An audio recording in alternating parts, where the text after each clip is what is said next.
جس نے مدینہ دیکھا ہے۔ وہ آقائی اعلیٰ حضرت ارشاد فرماتے ہیں وہ کمال حسن حضور ہے کہ گمان نفس جہاں نہیں، یہی پھول خار سے دور ہے، یہی شمع ہے کہ دعا نہیں، بخدا خدا کا یہی ہے در، نہیں اور کوئی مفر مقر، جو وہاں سے ہو یہی آگے ہو، جو یہاں نہیں تو وہاں نہیں، کروں تیرے نام پہ جا فدا، نہ بس ایک جا دو جہاں فدا، نہیں دو جہاں سے بھی جی بھرا، کروں کیا کروڑوں جہاں نہیں، تیرے آگے یوں ہے دبے لگے فصحا عرب کے بڑے بڑے، کوئی جانے منہ میں زبان نہیں بلکہ جسم میں جان نہیں، کرو مدح اہل دول رضا، بڑے اس بلا میں میری بلا، میں گدا ہوں اپنے کریم کا، میرا دین پارے نہ نہیں، میں گدا ہوں اپنے کریم کا، میرا دین پارے نہ نہیں۔ میں نے آیت کریمہ تلاوت کی، اللہ ارشاد فرماتا ہے کنتم خیر امت اخرجت للناس، تم بہتر ہو ان امتوں میں جو لوگوں کی جانب نکالی گئی، اور فرماتا ہے رب تأمرون بالمعروف،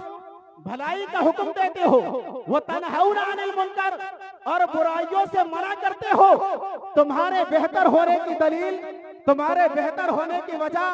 تمہارے بہتر ہونے کی جو نشانی ہے وہ یہ ہے کہ تم بھلائی کا حکم دیتے رہو،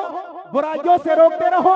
جب تک تم بھلائیوں کا حکم دیتے رہو گے، امت محمدی ہونے کا تمہیں شرف ملتا رہے گا، اور ان کے سچے غلام ہونے کا شرف ملتا رہے گا۔ اللہ رب العزت نے ہمیں رسول کریم کی امت بنایا، جو تمام امم میں سب سے بہتر امت ہے، جو تمام امتوں میں سب سے اعلیٰ امت ہے۔ امت بہتر اس لیے ہے، رسول پاک کی امت ہے، اور یہ بھلائی کا حکم دیتی ہے، برائی سے روکتی ہے۔ بھلائی کا حکم یہ ہے کہ اللہ کی بندگی کی جانب آ جاؤ، بھلائی کا حکم یہ ہے کہ رسول اللہ کی اطاعت کی جانب آ جاؤ، بھلائی کا حکم یہ ہے کہ اپنے والدین کی اطاعت کرنے لگو، اپنے علماء کی تعظیم کرنے لگو۔ اللہ رب العزت نے جب تمہیں زندگی دی ہے، اللہ پاک نے جب تمہیں جوانی دی ہے، یہ اللہ اور اس کے رسول کے دین کے لیے مر مٹنے کے لیے اللہ نے ہمارے بازوؤں میں طاقت دی ہے۔ کیا تمہیں معلوم نہیں ہے وہ مجاہدین اسلام تھے جو دین کی تبلیغ کے لیے جب مدین کو پار کرنے کے لیے جب مدین پہنچے تھے تو ایک دریا آیا تھا، اور دریا کی جو موجیں تھی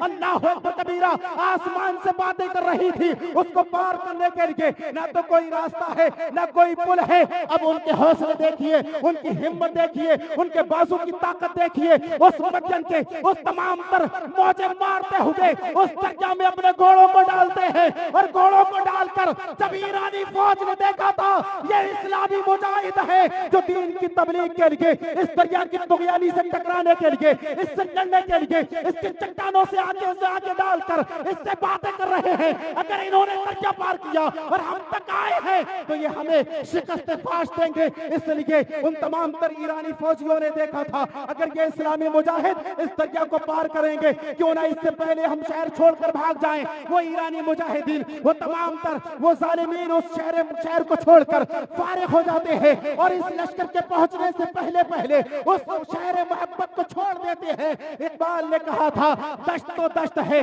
دریا بھی نہ چھوڑے ہم نے، بحر ظلمات میں دوڑا دیے گھوڑے ہم نے، صفائے ہستی سے باطل کو مٹایا ہم نے، نوع انسان کو غلامی سے چھڑایا ہم نے۔ لیکن آج ہم نے اپنے پیروں میں غلامی کی زنجیر ڈالی ہوئی ہے۔ آج ہمارے پیروں میں غلامی کی زنجیر کی وجہ یہ ہے کہ ہم نے اپنے اسلامی کلچر کو چھوڑا ہے، ہم نے اپنی اسلامی تہذیب کو چھوڑا ہے، ہم نے اپنے اسلامی ماحول کو چھوڑا ہے، اور غیروں کی مجالس میں جا کر بیٹھنے لگے ہیں، ان کی باتیں سنتے ہیں، ان کے قریب بیٹھ کر ان کے جیسے ماحول میں رہ کر ہم اپنے ذہن و فکر کو اللہ اور اس کے رسول سے دور کر رہے ہیں۔ یاد رکھو اللہ پاک نے تمہیں اس لیے پیدا کیا ہے کہ تم بھلائی کا حکم دیتے رہو اور برائیوں سے روکتے رہو اور دوسروں کو روکتے رہو۔ جب تک تم بھلائیوں سے روکتے رہو گے، جب تک تم بھلائیوں کا حکم دیتے رہو گے اور برائیوں سے روکتے رہو گے، یاد رکھو تم رسول اللہ کی سچی امت ہونے کا حق ادا کر رہے ہو۔ کیا تمہیں معلوم نہیں ہے ایک مرد قلندر ہے مراد آباد کی سرزمین پر، جس کو کفایت علی کافی کہا جاتا ہے،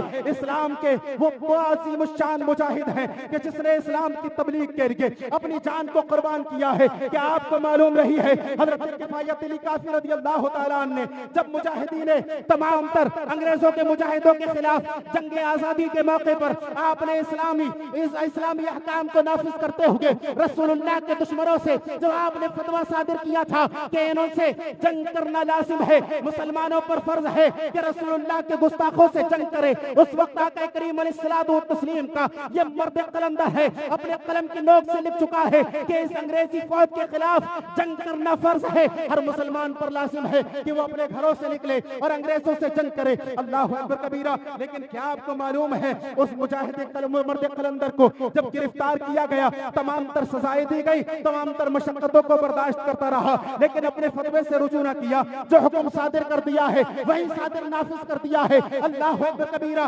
آپ کو تمام تر مشقتوں کے ساتھ گرم پریس کر کے آپ کے سینے پہ رکھ کر آپ کے سینے کو داغدار کیا گیا، لیکن اس مرد قلندر کی زبان بھی آج بھی اللہ اکبر کی صدائیں بلند کر رہی ہے۔ آپ کو تختہ فازی پر چڑھا دیا گیا ہے، لیکن آپ لوگوں سے کہہ رہے ہیں او امت محمدی، تجھے مرنے کے لیے پیدا کیا گیا ہے، تجھے دین کے لیے پیدا کیا گیا ہے، تجھے رسول اللہ کی اطاعت کے لیے پیدا کیا گیا ہے، تجھے آقا کریم علیہ السلام کی وفاداری کے لیے پیدا کیا گیا ہے۔ تجھ پر لازم ہے کہ رسول اللہ کے ناموس کے لیے کھڑا ہو، تجھ پر لازم ہے کہ رسول اللہ کے دشمنوں کا مقابلہ کرنے کے لیے کھڑا ہو، اور تختہ فاسی پر کھڑے ہو کر بھی رسول اللہ صلی اللہ علیہ وسلم کی نعت لکھ رہے ہیں اور پوری دنیا کو پیغام دے رہے ہیں۔ کوئی گل باقی رہے گا، ناچمر رہ جائے گا، پر رسول اللہ کا دین حسن رہ جائے گا۔ اطلس و کم خواب کی پوشاک پر ناسانہ ہو، اس تنے بے جان پر خاکی کفر رہ جائے گا۔ نعرہ تکبیر، نعرہ رسالت، نعرہ غوث، مسلک اعلی حضرت کانفرنس، سرزمین کھنا گوٹیا بریلی شریف، حضرت علامہ مفتی تنظیم اشرف صاحب قبلہ،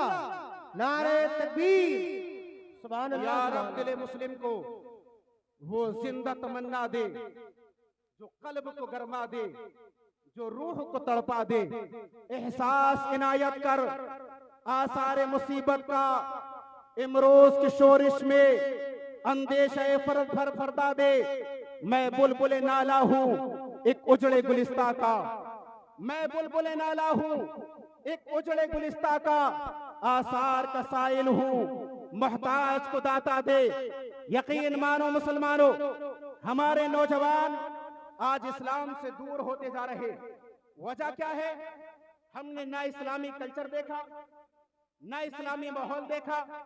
نہ اپنے دوست ایسے بنائے جو ہمیں اسلام کی دعوت دے، ہمیں برائیوں سے روکے، بھلائی کا حکم دے۔ جبکہ حضرت شیخ سعدی نے فرمایا وہ تیرا دوست نہیں جو تجھے برائی سے روکتا نہیں ہے اور بھلائی کا حکم نہیں دیتا ہے، بلکہ وہ تیرا دشمن ہے جو تجھے جہنم میں لے جانا چاہتا ہے۔ اس لیے کہ جب تو برائی سے رکے گا نہیں اور تجھے بھلائی کا حکم دیا نہیں جائے گا تو تو قریب ہوگا جہنم سے۔ اگر جنت سے قریب ہونا چاہتا ہے تو بھلائی سے روکنے والے اپنے ساتھیوں کو تیار کر اور ایسے لوگوں کی صحبت میں بیٹھ جو تجھے دین کی جانب بلائیں اور برائیوں سے روک کر تیرے دل کو پاک کر دیں اور تجھے اللہ اور اس کے رسول کی باتیں بتائیں، تجھے اللہ اور اس کے رسول کا دین سکھائے۔ اور جب تو رسول اللہ کا دین سیکھ جائے گا نا، جب تو اپنے سینے کو علم دین سے معمور کر لے گا اور ظلم و جہالت کی ظلم و تاریکی سے دور ہو جائے گا نا، جب تیرا سینہ علم کے نور سے منور ہوگا، رسول اللہ کا عشق جب تیرے سینے میں موسزن ہوگا اور اللہ رب العزت کا خوف جب تیرے سینے میں پیدا ہوگا، خود بخود تیرے قدم گناہوں سے رکیں گے، خود بخود تو برائیوں کی جانب آئے گا اور برائیوں سے دور بھاگتا جائے گا۔ اے مسلم قوم کے نوجوانوں، تمہیں اس لیے پیدا نہیں کیا گیا کہ تم اپنی جواریوں کو برباد کرو،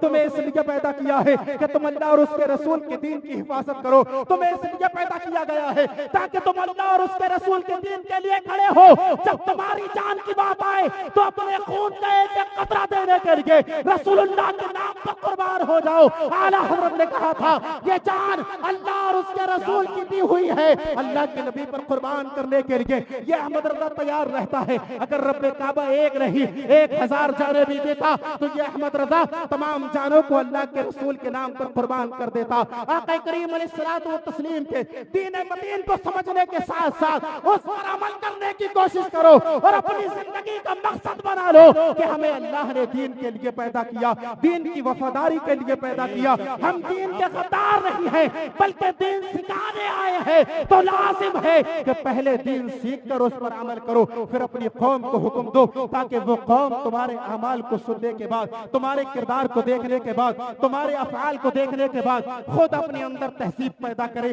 اپنے اندر تمدن پیدا کرے، اپنے اندر ایک کلچر پیدا کرے۔ رب کعبہ کی بارگاہ میں دعا ہے ہم تمام کو ایک سچا مسلمان بنائے جو رسول اللہ صلی اللہ علیہ وسلم کی سچی غلامی کا پٹا اپنی گردن میں ڈال کر آقا کریم علیہ الصلوۃ والتسلیم کی بارگاہ میں خراج عقیدت پیش کرتا ہو اور اپنے رب کی بندگی کرتا ہو اور رب کعبہ کی بارگاہ میں اپنی پیشانی کو جھکا کر ہم وقت اپنے رب کی بارگاہ میں عرض کرتا ہو اے مولا تو راضی ہو جا، میں تجھے راضی کرنے آیا ہوں، اے مولا تو راضی ہو جا، میں تجھے راضی کرنے آیا ہوں۔ یاد رکھو اگر وہ رب راضی ہو گیا تو یہ دنیا بھی ہم کامیاب، ہماری یہ دنیا بھی کامیاب ہے، ہماری آخرت بھی کامیاب ہوگی۔ اگر ہمارا رب ہی ہم سے ناراض ہے تو دنیا میں آنے کا فائدہ کیا ہے؟ دنیا میں آنے کا مقصد ہی فوت ہو جاتا۔ ہم اپنے رب کو راضی کرنے کے لیے آئے ہیں، اس لیے وہ کام کریں جس سے ہمارا رب ہم سے راضی ہو۔